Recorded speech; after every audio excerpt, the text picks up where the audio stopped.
पुढारी न्यूजचा predict pole आपण बघतोय. जनतेचा कौल आहे हा आणि त्याचबरोबर एआय इंजिनच्या मदतीने आपण काही प्रेडिक्शन्स केलेले होते. आपण पुढचे काही प्रश्न बघूया जे आपण मुंबईकरांना विचारले, त्याची उत्तरं मुंबईकरांकडून कशी आले, त्यांचा कल कसा आलेला आहे. मुंबईत गुजराती उत्तर भारतीयांची संख्या चिंतेची बाब वाटते का, त्या आधारे मतदान केलं का? चिंतेची बाब वाटते त्यानुसार मतदान करणार 43% म्हणतात चिंतेची बाब वाटते, पण मतदानावर परिणाम नाही असं 29% म्हणतात, तर 28% म्हणतात ही चिंतेची बाबच नाहीये. ठाकरेंची शिवसेना आणि शिंदेची शिवसेना यात आपण कुणाला प्राधान्य द्याल? ठाकरेंची शिवसेना 42%, शिंदेची शिवसेना 27%, दोघांनाही प्राधान्य असं 9% म्हणतात आणि दोघांनाही प्राधान्य देणार नाही असं 22% म्हणतात. मुंबईत न सुटलेल्या नागरी समस्यांना तुम्ही कुणाला जबाबदार मानता? उद्धव ठाकरे 33%, देवेंद्र फडणवीस 24%, पूर्वीचं काँग्रेस शासन 27% आणि सांगता येणार नाही असं म्हणतात 16%. भाषिक अस्मिता आणि विकास यात आपण काय निवडाल? दोन्ही निवडणार असं म्हणतात 25% लोक, भाषिक अस्मिता 41% लोक निवडतात, विकास 23% आणि हा निर्णय अधिक गुंतागुंतीचा आहे असं 11% लोक म्हणतात. हा प्रश्न इंट्रिगिंग आहे जास्त. खरं नम्रता, आपल्या गेस्टकडे जाण्यापूर्वी हे सगळे मुद्दे महत्त्वाचे आहेत आणि यामध्ये लोकांची जरा घसरगुंडी आणि बॅलन्सिंग ऍक्ट सुद्धा पाहायला मिळतो. शिंदे की ठाकरे म्हटल्यानंतर काही ठिकाणी त्यांचा दोघांनाही प्रेफरन्स आहे, त्याचवेळी उद्धव ठाकरेंबद्दल आकर्षण आहे त्यांना. याच्यात सुद्धा ना पुन्हा नम्रता हे बघावं लागतं, मनात उद्धव ठाकरे पण डोक्यात शिंदे असाही प्रकार आहे, हाही बघावं लागतो. आणि तिथे एक लक्षात घे, आपण फील्डवरती जेव्हा जावं लागतं ना, अनेक ठिकाणचे नगरसेवकासाठी जे उमेदवार दिले शिंदेंनी, ते उमेदवार चांगले होते ना, त्याचं काय करणार, त्यांचे स्थानिक संबंध असतात, याचाही परिणाम तिकडे बघायला मिळतो. हे चारही प्रश्न बाजूला चालत राहतील अशी अपेक्षा. आपण आपल्या गेस्टकडे जाऊयात. मृणाल मॅडम पासून पुन्हा सुरुवात करूयात. मृणालजी, हे जे 4 प्रश्न चालले, विकास की भाषा, याच्यामध्ये मिश्र प्रतिसाद बघायला मिळाला. मुंबईमध्ये ज्या गोष्टी झाल्या नाहीत त्याला सर्वाधिक जबाबदार कोण, तर त्याच्यामध्ये उद्धव ठाकरे आणि काँग्रेस शासन याला सर्वाधिक पर्सेंटेज बघायला मिळतं. या निरीक्षणांबद्दल खरं तर महानगरपालिकेत शिवसेनेची गेली कित्येक वर्ष सत्ता होती, त्यामुळे इथे जे काय झालं त्याचं श्रेय जसं उद्धव ठाकरेंचं, तसं जे काय झालं नाही त्याचं श्रेय अर्थातच उद्धव ठाकरेंच्या नावावर जमा झालं. ॲस्पिरेशनल पॉलिटिक्सचा जो नवीन एक वर्ग सुरू झाला भारतामध्ये, त्या वर्गाशी नातं सांगायला कुठेतरी उभाठा कमी पडली की काय असं या निरीक्षणांमधून दिसतं. त्यामुळे जे काय विकास होत गेला त्या विकासाला काहीतरी चेहरा देण्यासाठी जे नवं करायला पाहिजे ते केलं, पण त्याचं श्रेय मिळवता आलं नाही असंही होऊ शकलं. त्यांना गंमत काय होते की एखादा मोठा प्रकल्प तयार होत असेल तर त्यावेळेला तुम्ही मुख्यमंत्र्यांनाच बोलवत नाही त्या राज्याच्या, हे काहीतरी वाद निर्माण करणारं असतं आणि त्यामुळे दोघांमधली दरी वाढत असताना हे टोकाला गेलं आणि मग उद्धव ठाकरे यांनी काहीच केलं नाही असं नरेटिव्ह जे भाजपने सुरू केलं ते लोकांमध्ये पसरायला यश मिळायला लागलं. मी अखिलकडे जातो आणि अखिलच्या नंतर मी गालांकडे जाणार आहे, वाघमारेंकडे जाणार आहे. वाघमारेंना तर हा प्रश्न इंटरेस्टिंगली विचारावा लागेल, कारण त्यांनी काँग्रेसचाही काळ बघितलेला आहे, त्यामुळे एक विश्लेषक म्हणून आपण जाऊया. पण पहिल्यांदा अखिलकडे. अखिल, मुंबईच्या समस्या, ज्या काही प्रेझेंट समस्या आहेत त्याच्या बाबतीत तुम्ही कोणाला जबाबदार धरता? जे महापालिकेच्या ॲम्बिटमधले आहेत त्याच्यात सर्वाधिक लोक म्हणतायत 33% उद्धव ठाकरे, त्यानंतर देवेंद्र फडणवीसांचा नंबर येतो, तिसरा नंबर आधीच्या काँग्रेस शासनाकडे पण जातो, कारण मुंबईवरती प्रभाव शेवटी त्यावेळी युपीए शासन आणि राज्यात काँग्रेस शासन होतं. आणि अनेक जण म्हणाले की काही माहीत नाही आहे, पण त्याच्यामध्ये तुम्हालाही जबाबदार धरले. माझा प्रश्न भाजपलाही असेल, तुम्ही याकडे कसं पाहता? काही गोष्टी का नाही होऊ शकल्या? वॉटर लॉगिंग का नाही बंद होऊ शकलं?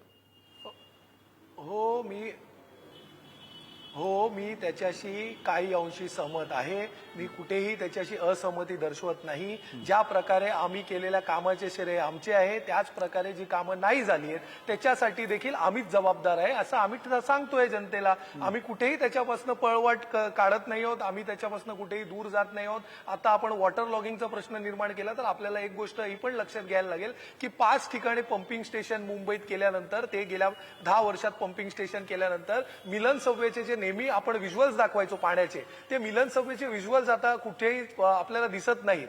आपल्याला 2022 पर्यंत 2019 ते 2022 पर्यंत आपण कधीही हिंद माताचे इथे पाणी भरलेले व्हिज्युअल्स दाखवू शकले नाही आणि दुर्दैवाने 2022-23 नंतर ते तुम्हाला परत दिसायला आलेत. त्याचं कारण आता मी काय वेगळ्याने सांगायची गरज नाही. आणि एक गोष्ट ह्याच्या आधी मला संधी मिळाली नव्हती बोलायची म्हणून आता बोलतो. एक महत्वाची गोष्ट तुम्हाला मला ठामपणे सांगायची आणि प्रसन्नजी तुम्ही माझ्याशी त्या बाबतीत मला असं वाटतं की सहमत असाल आणि तुमची पुढारीची टीम पण असेल. त्याचं कारण असं आहे की आपण हे नवनवीन तंत्रज्ञान जे काय एआयचं आणलं आणि त्या एआयच्या मार्फत आपण एक चित्र दाखवायचा प्रयत्न केला. त्याच एआयला आपण एक प्रॉम्प्ट दिलं पाहिजे. प्रॉम्प्ट नाही, साधारण माणसं आपल्या व्ह्युअर्सनी देखील विचारलं पाहिजे. जे देवेंद्र फडणवीस साहेबांनी एक नरेटिव्ह सेट करायचा प्रयत्न केला राज ठाकरे साहेबांच्या सभेनंतर आणि त्यांनी असं सांगितलं की अदानीला नाही अनेक समूहांना देण्यात आलंय आणि आकडेवारी जी फेकली 1500% वाढ झालेली आहे, 650% वाढ झालेली आहे, 700% वाढ झालेली आहे. अहो इतके टक्के वाढ झाली ना तर जे मनमोहन सिंग प्रधानमंत्री आपले होते त्यांच्या वेळी 47 रुपीज पर्यंत आपल्या डॉलरच्या तुलनेत गेलेलं ना रेट ते आता 100ला टच व्हायला आलेलं आहे. असं झालं नसतं. आपण काय आहे ना काय मोठे मोठे आकडे फेकायचे इतके शातीरपणे ते भारतीय जनता पार्टी आकडे फेकते की त्याच्यावरती कोण शहानिशा करत नाही. पण बरं झालं आज तुम्ही जे काय तंत्रज्ञानाचं इकडे एक हे दाखवलेलं नमुना त्यामुळे आता निदान निवडणुका येतील जातील पण लोकांना जे काय सत्य आहे ते तरी कळेल की कशा प्रकारे भूलथापा हे दिल्या जातात भारतीय जनता पक्षाकडनं. आम्ही जे काय केलंय त्याचं श्रेय देखील आम्ही घेतोय आणि जे काही त्रुट्या राहिल्या असतील त्याची जबाबदारी देखील आम्ही घेतोय आणि आम्ही या शहराला चांगला करायचा प्रयत्न हे वारंवार केलेलाच आहे. त्याचं उदाहरण तर तुम्हाला देशात कुठेही नाहीये तशा प्रकारचं मॅनग्रोव्ह पार्क. 11 हेक्टरचं कांदळवन आपण वाचवण्याचा प्रयत्न केला. त्याच्यानंतर ट्री टॉप वॉकवे एन्व्हायरमेंटसाठी आपण आरेला फॉरेस्ट डिक्लेअर केलं. मुंबईकरांना ही दिलेली भेट आहे उद्धव ठाकरे साहेबांकडनं. नाहीतर हे तर आरेला कत्तल करायला निघालेले रातोरात. 4000 झाडं रातोरात कापली आणि एक फेक नरेटिव्ह तिथे पण पसरवायचा प्रयत्न केला की आरेचं कारशेड डिले झाल्यामुळे करोडचं नुकसान झालं. अहो आरेचं कारशेड डिले कशामुळे झालं काय झालं आता इकडे तुमचा वेळ मी घेत नाही. माझ्या ट्विटरवर मी एक्स पोस्ट केलेलं आहे त्यांचं खोटं आणि त्याचं जे काही वास्तव आहे ते तिथे मांडलेलं आहे. ठीक आहे. अखिलचे सुद्धा मुद्दे आहेत. मी आपण पुन्हा बाकीच्या तज्ञांकडे जाऊयात. गालाजींकडे जाऊया. त्यानंतर मी राजू वाघमारे मी तुमच्याकडे येणार होतो पण आपल्या एका एक्सपर्टकडे आपण बराच काळ गेलो नव्हतो म्हणून तुम्ही प्लीज राहा आपल्यासोबत. गालाजी मी तुमच्याकडे येतोय. जे 4 प्रश्न आपण आता चालवतोय त्याच्यात मुंबईच्या आतापर्यंतच्या अडचणी, उद्धव ठाकरे की देवेंद्र फडणवीस आणि भाषेचा मुद्दा या सगळ्याला जे प्रतिसाद आपण पाहताय तुम्ही सुद्धा अजूनही बघत असाल स्क्रीनवरती तुमची कमेंट. पहिलेही तेच सांगितलं की मराठी अस्मिता मुद्दा एक सगळ्या लोकांच्या मनात होतं पण त्याच्याबरोबर डेव्हलपमेंट इन्फ्रा हेही एक मोठा मुद्दा होता जे लोकांच्या मनावर होतं. मी तुम्हाला फक्त एक ॲक्वालाईनचं एक फक्त एक्झाम्पल देतो की ॲक्वालाईनची जी लाईन जाते आहे ना ते आपण बघूया तर विटी चर्चगेट नंतर ग्रँट रोड येतं म्हणजे गिरगाव येतं नंतर शंकरशेठ मार्ग आहे वरळी आहे प्रभादेवी आहे सिद्धिविनायक आहे माहीम आहे नंतर ते धारावी येऊन पार्लापर्यंत ते जातं. तर ह्या सगळ्या पट्ट्यामध्ये जो प्रवास करणारी माणसं आहेत ती ते जास्त करून गेल्या निवडणुकीला 2017ला मॅक्झिमम कॉर्पोरेटर्स ते युनायटेड शिवसेनेचे होते.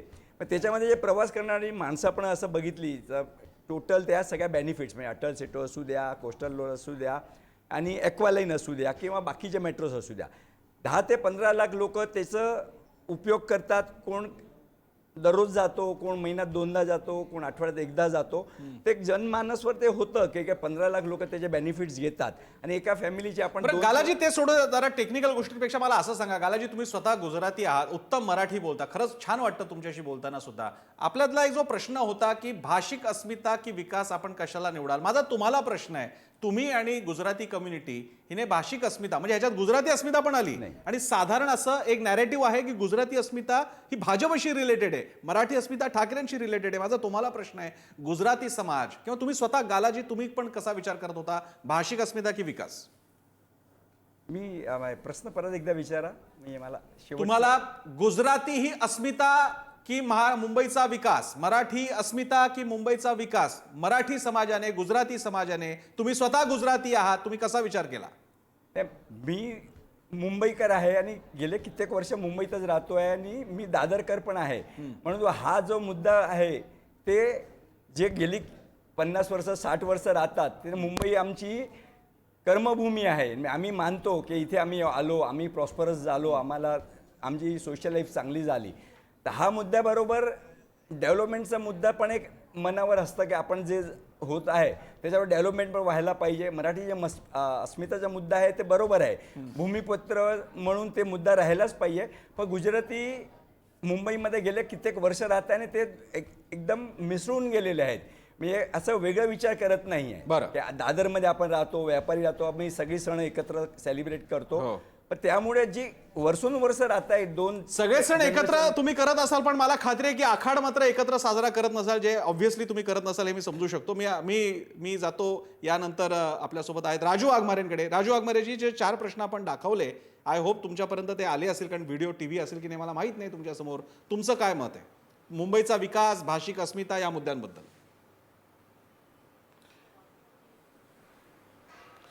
नाही, लक्षात घ्या की मुंबईचा म्हणजे भाषिक अस्मिता ही याच्यापूर्वी चालत होती आणि भाषिक अस्मितेवर बद्दल शिवसेनेने याच्यापूर्वी मतं घेतलेली आहेत. पण ज्यावेळी विकासाच्या गोष्टी आता नवीन जनरेशन मध्ये आता या व्हायला लागलेल्या आहेत आणि त्याच्यातून लोकांचे प्रश्न सुटायला लागलेले आहेत, लोकांचा वेळ वाचायला लागलेला आहे, लोकांचं राहणीमान वेगळं होत चाललेलं आहे.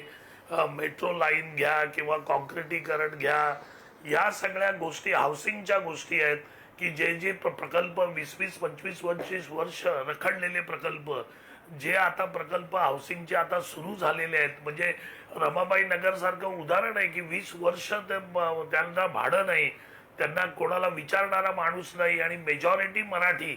आणि ते प्रकल्प महायुतीने सुरू केले, एकनाथ शिंदे साहेबांनी सुरू केले, 150 कोटी रुपये भाडं दिलं. आता तो जो विकास लोकांना कळायला लागलाय की हे पॉसिबल आहे, मग हे आतापर्यंत का नव्हतं झालं? बरं, की हे व्हायला पाहिजे होतं. आज आम्ही 20 वर्ष इथे खितपत पडलेलो, हे झालं नाही, पण हे होऊ शकतं. हे ज्यावेळी लोकांना आता कळायला लागलं, त्यावेळी लोकांना कळलं की आता विकास हाच एक मार्ग आहे, आपल्याला भाषेचं करण्यात काही अर्थ नाही. हा पहिला मुद्दा आहे. दुसरा मुद्दा आहे जे श्रेय, ज्यावेळी आपण बोलतो की आम्ही हे केलं, अरे पण तुम्ही जे नाही केलेलं आहे. आता तुम्हाला एक साधं उदाहरण देतो की या मुंबईच्या कॉन्क्रिटीकरण रस्त्याचं जे आपण करतोय त्याचा खर्च 7 ते 8 हजार कोटी, 10,000 कोटी घ्या.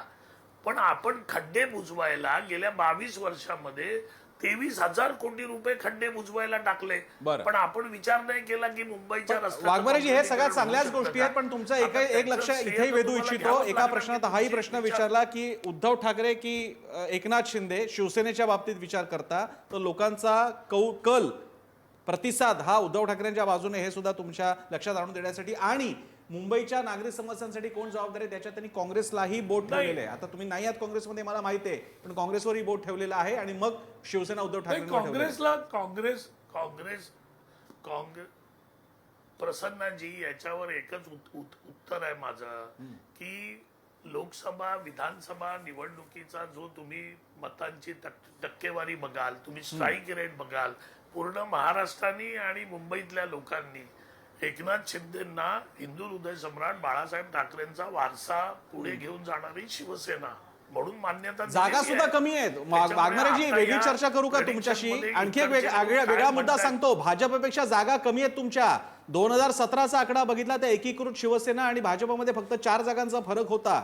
आता तुम्हाला 90 जागा दिल्या होत्या, त्या तुलनेत तुमचा परफॉर्मन्स बघा. आता अधिकृतरित्या भाजप हा महायुतीतला मुंबईतला मोठा भाऊ झाला. शिवसेनेच्या शिंदेपेक्षा भाजपला प्रतिसाद मिळतोय. भाऊ झालेलाच आहे ना. प्रसन्नाजी, भाजपच्या जागा भाजप जास्त लढतोय, आम्ही 90 जागांवर लढतोय आणि तरी आमचा 50 ते 60 आमचं प्रेडिक्शन आहे की 65 पर्यंत आम्हाला जागा मिळतील. आता 65 जर 90 मधून 65 जागा जर आम्ही घेतोय तर आमचा स्ट्राईक रेट बघा ना तुम्ही हा विचार करायला पाहिजे. आता गेल्या वेळी आम्ही 80 जागा आमदारकीच्या लढलो महाराष्ट्रात, आम्ही 60 जागा जिंकून आलो. पण या वाघमारेजी, शिवसेना तुमची असो की ठाकरेंची असो, एक थोडा मराठी लोकांच्या मनातला भावनिक प्रश्न विचारतो. वाघमारेजी, तुम्हाला विचारतो, अखिलला विचारतो, चिलेंना विचारतो आणि मृणाल मॅडमना पण मी हा विचारणार आहे. कारण आता यापुढची चर्चा आणि उद्याचा निकाल असा लागला तर हे एक रायडर इकडे ठेवलं पाहिजे की हाच निकाल उद्या अशा प्रकारचा येणार असेल तर लोकांच्या मनात असेल की कसं का असे ना, पण महापौर हा शिवसेनेचा होत असेल ठाकरे म्हणण्यापेक्षा सुद्धा शिवसेनेचा होत असे, असं जर का चित्र असेल तर स्वाभाविकरित्या भाजपची जुनी महत्वाकांक्षा आहे की त्यांचा महापौर बसणार.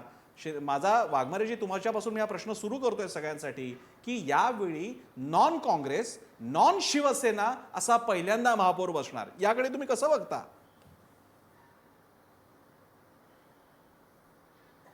नाही, मी या पद्धतीने याच्याकडे बघतच नाही. माझी एवढीच इच्छा आहे की जो महापौर या मुंबई शहरावर बसेल तो मराठीच बसला पाहिजे, या मताचा मी आहे.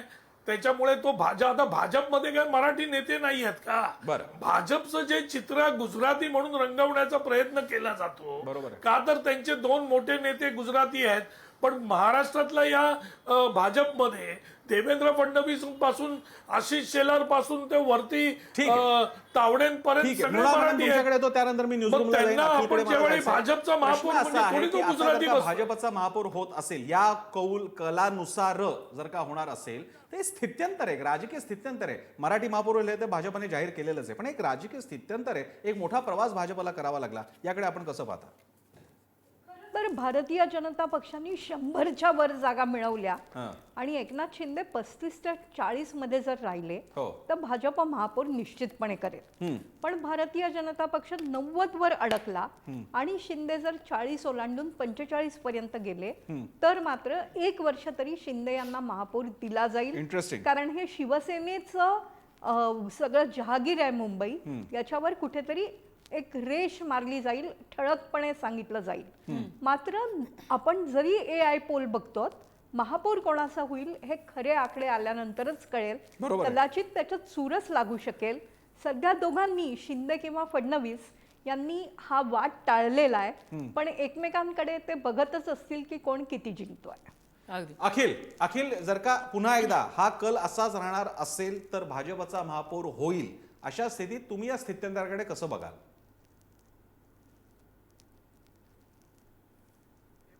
आपण जर तर मध्ये बोलतोय म्हणून मी ह्याच्यावरती चर्चा करतो, अन्यथा मी ह्याच्यावर उत्तर देणं अपेक्षित नव्हतं. परंतु भारतीय जनता पक्षांनी तर हे आधीच क्लिअर कट हे सिद्ध केलेलं आहे आणि ह्यांनी मान्य पण आता केलेलं आहे. तुमच्या आपल्या चर्चेत तिथे मान्य केलेलं आहे राजू वाघमारेने की ते छोटे भाऊ आहे. शिवसेना तोडून ते शहासेना गेले आणि छोटे भाऊ झाले.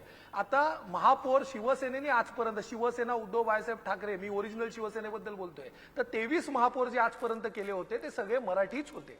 आणि त्या उलट जर आपण पाहिलं तर भारतीय जनता पक्षांनी जेव्हा त्यांना उपमहापौर हे पद निर्माण केलं आणि मिळालं, त्याच्यानंतर त्यांनी जे कोण उपमहापौर केलेले, एक अपवाद वगळता, तर ते सगळे कोणते मराठी होते हे आपण तपासून पाहावं. एकही मराठी त्यांनी प्राथमिकता तेव्हा मराठीला दिलं नाही. आता ते मराठी महापौर करण्यासाठी हे सो कॉल्ड शिवसेनेचा जो काय चोला यांनी घातलेला आहे, हे आता काय करणार त्यासाठी, मराठी महापौर बसवण्यासाठी, की त्यांच्याच दयावयावर जगणार? ह्याचं उत्तर आता आपल्याला येत्या काळात, जर आपण जर तरवर आणि या एआयच्या तंत्रज्ञानावर आणि जर आपण म्हणताय या प्रिडिक्ट पोलवर, ज्याच्यावर माझा विश्वास नाही, त्याच्यावर जर आपण बोलत असू तर त्याचं उत्तर मला असं वाटतं येत्या काळात हे मराठी माणसाला कळेल. आणि आमच्यासाठी निवडणुका येतात जातात. बाळासाहेब ठाकरेंनी याच्या आधी देखील सांगितलेलं आहे, आमच्यासाठी मराठी हा प्रश्न, मुंबई हा प्रश्न हा अत्यंत महत्वाचा आहे. आपण पाहिलं असेल निवडणुकीच्या मध्ये त्यांचा बोलतो अण्णामलई इकडे येऊन बोलला की Bombay is not Maharashtra city, तेव्हा एकही नेता यांच्यातला त्यांनी याचा निषेध केला नाही. एकही नेत्याला 48 तासापर्यंत सुचलं नाही. जेव्हा जनभावना मुंबईकरांची आणि महाराष्ट्राची जेव्हा बाहेर पडायला लागली, त्याच्यानंतर यांना अक्कल आली, यांना कळलं की आता बोललं पाहिजे. मग यांचा दाढीवाला बाबा एखाद्या इंटरव्ह्यू मध्ये कोस्टल रोडला वॉक घेताना बोलला की अरे नाही, ह्याला आमचा विरोध आहे, आणि कोस्टल रोडला जाऊन वॉक करून यांना सांगायला. आता मला तर प्रश्न पडलाय नक्की, कोस्टल रोड फडणवीसांचा आहे की ह्यांचा आहे? ह्यांचा वाद आणि आपसात आधी सोडव. बरं, ठीक आहे. मला योगेश चिले याच मुद्द्यावरती, आपण जर तर मध्ये बोलतोय, जर एक्झिट पोलचे निकाल हे असेच, हीच आकडेवारी असेल आणि भाजपचा महापौर होणार असेल तर तुमचे मला फक्त 3 प्रश्न जे आहेत त्यांच्याबद्दल तुमचं लक्ष वेधायचं आहे. पहिला प्रश्न तुमचा होता भाषिक अस्मिता की विकास, शिंदे की ठाकरे, आणि उत्तर भारतीयांची संख्या. या तिन्ही प्रश्नांची उत्तरं मराठी जनतेने 40% वरती त्या बाजूने कल दिलेला आहे. याच्यावरून तुमच्या लक्षात यायला पाहिजे की कशा पद्धतीचा निकाल उद्या लागणार आहे ते. बरं, दुसरी गोष्ट लक्षात घ्या, तुम्ही एकीकडे दाखवताय 90 जागा लढतायत शिंदे गट आणि त्यांना 65 जागा मिळणार आहेत, 35 जागा 40 जागा मिळणार आहेत. आणि इथे ज्यावेळी तुमचाच प्रश्न सांगतोय की शिंदे की ठाकरे, याच्यामध्ये ठाकरेंकडे जास्त कल आहे. त्यामुळे जे काही आता तुम्ही जी आकडेवारी इथे लोकांच्या मनाचा कल प्रश्न म्हणून जे तुम्ही दाखवतायत ते आणि तुमची एआयची उत्तरं याच्यामध्ये जमीन आसमानाचा फरक आहे. माझं पुन्हा एकदा स्पष्ट मत आहे, एआय आकडेवारी बघतो, जनभावना बघत नाही.